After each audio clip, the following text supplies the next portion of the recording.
And welcome. Today we're talking with Ed Llewellyn, a master hypnotist. This is Pat Dewar on Dewar TV.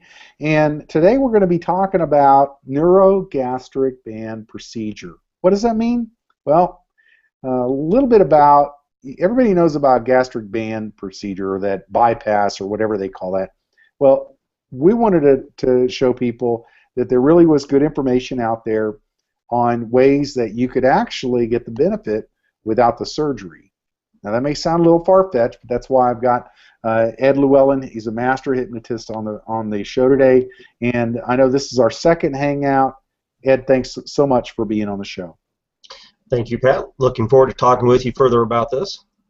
Well, I want to get into, on this one, diets. Everybody, says, well, just eat right, do exercise, drink too much water. But I think that there are some diets that some work, some don't. But I think I wanted to get you to talk a little bit more about diets, diet pills, and weight loss. So, what's your take on diets? Yeah, so let me just give you some hard facts rather than just my opinion, of course. And this is taken from the from Harvard Medical School. But what they say is that over-the-counter diet pills, trendy diets, liquid diets, all those kind of things are less than 5% effective. And I'll get back to why that's the case. You have the commercial programs, the Jenny Craig's and the Weight Watchers and those kind of programs, and they're about a 20% effectiveness. Then you have your prescription diet pills, and those are about 35%, so only about 10% more effective. You have the lap band procedure, the trademark actual lap band procedure, and that runs about 65% effective. And you made an observation on our last show about people, sure, they lose on it, but then they gain it right back after a period of time. And then hypnosis is better than 80% effective. So it's, in fact, my experience with my clients is it's even more effective than that. But we'll leave this to Harvard Medical School to tell their story. So if you'd like, I'll go back and we'll talk about each one of those and why they work, why they don't. Does that make sense? Well, that'd be good. I'd like to do that. I want to get into why so many programs on weight loss don't work, whether it's gastric or any of the others. And you're right. One of the things that I've seen over and over is I have several friends that have been through the gastric bypass procedure, and it worked amazingly well for about a year, and then over the next 2 years they gained all their weight back. I've seen others, and I'm probably included, I've seen myself lose 50 or 60 pounds and then gain it back over a series of years because of whatever reason, I ended up gaining it back. So I'm real curious kind of what's the fix to keep it off, get it off and keep it off. And so today we're going to talk about diet pills and weight loss programs. What's your take? Okay, so let's start right there with the lap band and why it works and seemingly doesn't afterwards. So the lap band is a physical, it's done physically to your body. They take and they shrink the size of the stomach and make it so that only just small amounts of food can enter through a hole, and so a person actually has to change their diet in order not to get sick, because if they eat too much food, it'll cause them a lot of pain, they'll throw up. So it can be pretty miserable if they don't follow the diet exactly like it's supposed to be followed. So part of the reason why it works initially is because it is physically restricting the body. And so over the course of time, the body adapts. That's just what we do. It adapts to the change in behavior. So if a person doesn't continue to follow the diet exactly the way that they need to with the lap band or any other kind of gastric bypass procedure, they'll eventually cause the body to adapt, stretch things out that were meant to be very small, and because of the lifestyle that they change and start living again like they did just, for the very reason why they became heavy, they'll become heavy again because they're back to those behaviors, those attitudes, those beliefs. And there's even what's called your identity. And I don't want to get too deep into psychology, but when a person says, I'm this way because I'm big boned, well, okay, so they identify themselves as being heavy because of that. And so that's their identity. They accept it. That's them. And it's because they're accepting of it, they have the behaviors that match the identity that they now have. And that's really true of all the different levels, whether it's over-the-counter pills or prescription pills. It really all has to do with how you perceive yourself and the behaviors that go along with that identity that you see yourself as having. Well, it reminds me of something, not to interrupt, but I mean, it reminds me of something that one of the psychologists in the early days had a client that they went in and did like facial surgery or whatever, to cosmetic surgery of some sort, and they found that it didn't help much. There wasn't a big change in image. And is that what you're kind of addressing? Is if they're what the image they hold in themselves, of themselves, inside of themselves, in their mind, is that what's part of the problem? Absolutely. I mean, and that's the core reason that bulimia, some of those diseases, eating disorders, where people lose an extreme amount of weight and they make themselves throw up because they think when they look in the mirror, their identity is, I am a fat person. And no matter how skinny they get, they still want to lose more weight because inside their mind, they are still heavy. They look in the mirror, they still see a heavy person. When you and I would look at them and go, "Oh my God, you've lost way too much weight." And so that's the big thing. Why are there so many diets? And I mean, I don't know. I guess I look at the number of diets that are out there, and it's almost about as many books as there are on the shelves. Yep. What's up with that? Well, it has to do with strategies. So just like there's one person will take and they'll have a certain strategy to lose weight. And in fact, I'm thinking of two sisters right now. One of the sisters went on this diet. It worked really well for her, and she lost 79 pounds. But she had some very emotional reasons for wanting to lose it. She was sick a lot. She was spending a ton of money on prescriptions because she was sick so much. She just always felt very lethargic, all these things. She had a lot of reason to want to change, and she did. She was telling me her sister went on the same diet, was on it for a few weeks, lost several pounds, but then went on vacation and blew it all. So what was the difference? Well, one had a real emotional reason to want to stay on it and make it work. The other one, it really goes back to identity again. She really was okay with being heavy, and it wasn't worth the trouble to her to change the way she lived her life because fortunately, she wasn't on all the prescription medications and so forth that her sister was. So there's two different people, same diet, different results. So it really has to do a lot with, again, what's going on in your mind. So, go ahead. I'm sorry. I was just going to say, so each one, the South Beach diet, that's a strategy. I don't know, what is it? The lemonade diet, that's a strategy. All these they're a strategy trying to help people reach a goal. And it really comes down to a placebo effect when it's the over-the-counter drugs or pills and the liquid diets and fad diets. All it really comes down to placebo effect. If they think it works, it does, and that's the reason why. Again, according to that Harvard Medical School research, that it had less than 5% effectiveness. Interesting. Well, I've seen that. I mean, I think back, years ago, I lost like 50 pounds in 4 months, and I had a method, and it was 2 protein shakes a day plus a horse trough of rabbit food at night. And I did use some like diet pills that you could buy over the counter. I don't know what the brand was, but it was something to kind of curb my appetite in the middle of the afternoon. Sure.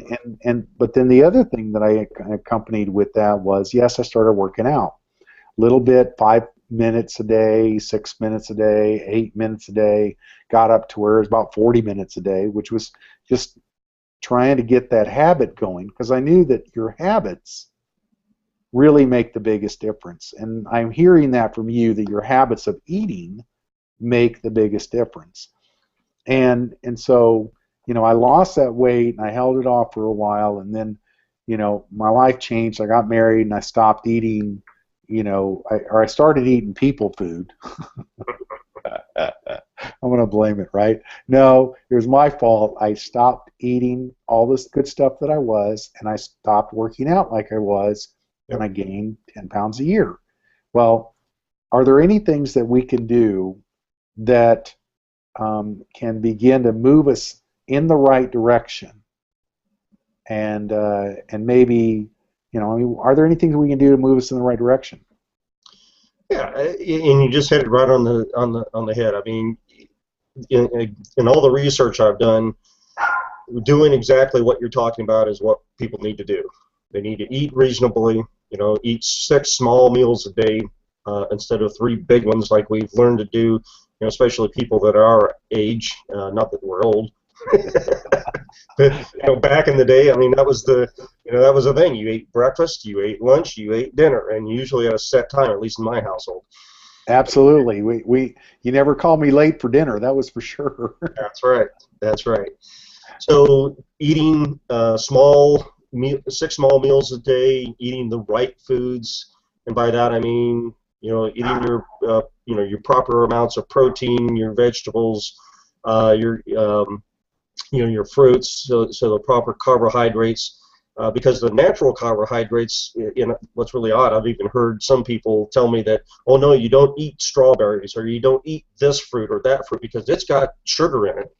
Well, we were made to, we need sugar. We can get into that in a little bit too. But so eating the right foods, drinking plenty of water, however much you weigh, drink that many ounces of water per day. And then, of course, working out, at least 20 to 30 minutes per day. There's at a point, exercise ceases to have a return on the amount of time you're spending in it. So I know people that'll work out, 3-4 hours in a day, and it actually throws the body into a state where it can't lose any more weight. In fact, it thinks it's dying, and so it has to actually try to keep fat on it rather than releasing it.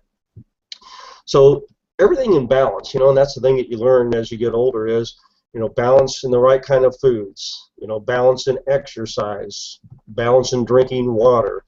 If people do just those 3 things, they're going to see an amazing difference in a relatively short period of time. Interesting. But I also know that some of the things the keys that you implement with the mind, those, I totally get that that's the shifter. And Right. but yeah, are there things that we can do daily that can begin to shift that as well? Well, sure. It coming back to perception. A lot of people. It's interesting when I talk with people about their weight loss, and I'll ask them. I said, so when you sit down and you've got that bag of chips in front of you, and you go off into this blank stare, and you're sitting there popping one chip after another, and you take a drink of beer or wine or whatever, and you're just kind of like this in what I call a trance, and most people do. What? I get it. I mean, we're watching the tube, and is what it is, right? So I asked him, I said, so what is the feeling you get when you're doing that? I'd say 90% of the time, the answer is, it makes me happy. Really.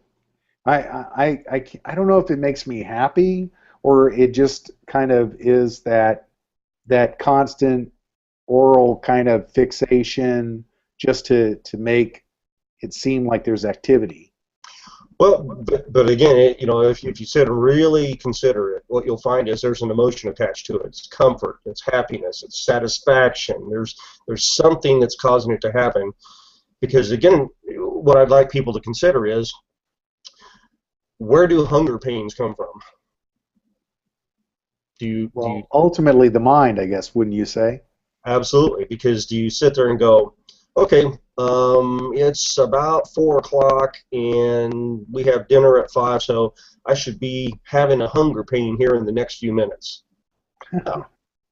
It's not a conscious activity, it's an unconscious activity. And that's the reason why emotions are involved in it. So you get stressed, you become anxious, you become unhappy, sad, depressed. You hear about people being depressed and eating all the time. That's the reason why. Is because that eating, those hunger pains are an unconscious result of someone having an emotion they want to feel. And Right. So one of the things that can be done is learning to literally control those hunger pains. So realizing, and again, people can do this on their own. Now, of course, if they can't, that's where I come in. But if they have a hunger pain and they consciously recognize, well, I'm not really hungry. This is a false alarm. I'm not really hungry right now. I just ate 10 minutes ago. Mm. So as they start to train their mind to work with their body, those things will only come when they truly are hungry. Okay. So they can do that. I know I'm trying to get into the habit of like grabbing a glass of water and drinking some water just to kind of get something in there. Absolutely. And that seems to help a little bit. So they could do that. What else? Is there one other tip that you could give us today, and then we'll call it a day for now? Sure, and I really did want to hit on this point, so it's a perfect segue. So people like to think that they're going to use willpower to get through things. Okay. And so, for instance, when you get that glass of water, just like you are right now, It made me think of it. I had to move forward, that was an unconscious suggestion, right, to yourself. So what happens is people try, rather than finding a different solution, just like drinking some water, or sucking on a piece of hard candy, or maybe sugarless candy, or something that to replace what they think is a hunger pain. When they try to use just willpower, it's what's called ego depletion. And ego depletion is just where you're fighting, resisting, and then you finally use up so much of your glucose in your body. And I think we might have talked about this in the last one a little bit. But once you use up enough of that glucose, your mind just goes into a shift that says, "Hey, do whatever you got to do because I got to fulfill this need." And so it does. And then it overcompensates because your mind makes up 5% of your body mass, but it uses up 20% or more of your glucose in your body. So it lacks a lot of energy to run this thing up here. Wow, I had no idea. I mean, so what I'm hearing though is it's like a pendulum, goes back and forth. Absolutely. And so the thing that I would be curious about, and I know we'll get into in other things, is learning to curb that a little bit. And obviously people can come and connect to you, and you can work with them via anything from a Hangout to a Skype call or come into your office, right? Right. And I know we put it in the chat, your phone number if they want to get a hold of you, or go to trans-think.com. Any last words on, one parting tip for today on of adjusting your mind? Sure, and it really tags on to the back end of what I was just talking about, which is rather than using willpower to totally resist something, if you need a spike of sugar, eat a little bit. Because if you resist it for a long time, you end up eating more than you would have had you just pieced it out a little bit over time, where your body can handle it much better, rather than dumping in, 1,200 calories or 1,800 calories into their body all at once. It's better to space it out 50 calories at a time, because the body can handle that much easier, and it's not going to try to store it like it would all that. In fact, I think the one thing I read was is eat more than 300 calories at one time, it starts turning to fat. Now, I don't know if that's the case or not. That seems pretty small, but so people, that's one of the many things they can do. Eat right, exercise, drink water. Don't try to use willpower. Again, just a little bit at a time. Balance. That's good. That's good. I know one of the other things I did, and I used, a little note card where I wrote on there, I weigh 170 pounds, da da da da da, and that was good just to try to get my mind on a track, going down a direction. Yep. I know that working with you, somebody can change their paradigm very quickly, and so it doesn't have to be the slow, arduous process that maybe most people go through. And Sure. It sounds like working with you, you can get people to kind of stay in tune a little longer to those type of things. And so again, they can connect with you. Best way is phone number, or what? Or your website? Yeah, I mean, there's multiple ways. I think you said the phone number's there on the screen, so they can just contact me that way. They can contact me. I've got my email on my screen. Contact me that way. They can go to my website. There's a contact page there. So, sure. And then you work with people all over. So again, this Doer TV, we're really just trying to create good information on the whole gastric weight loss formula, but adding it from a mental perspective. Neuro gastric band procedure. And we've got several more of these to give you, and the idea again is to give you good information that'll help you shift gears and begin to get to the ideal weight that you want to be. This is Pat Doer. Thanks again, Ed, for being on the show, and we'll talk to you all next time.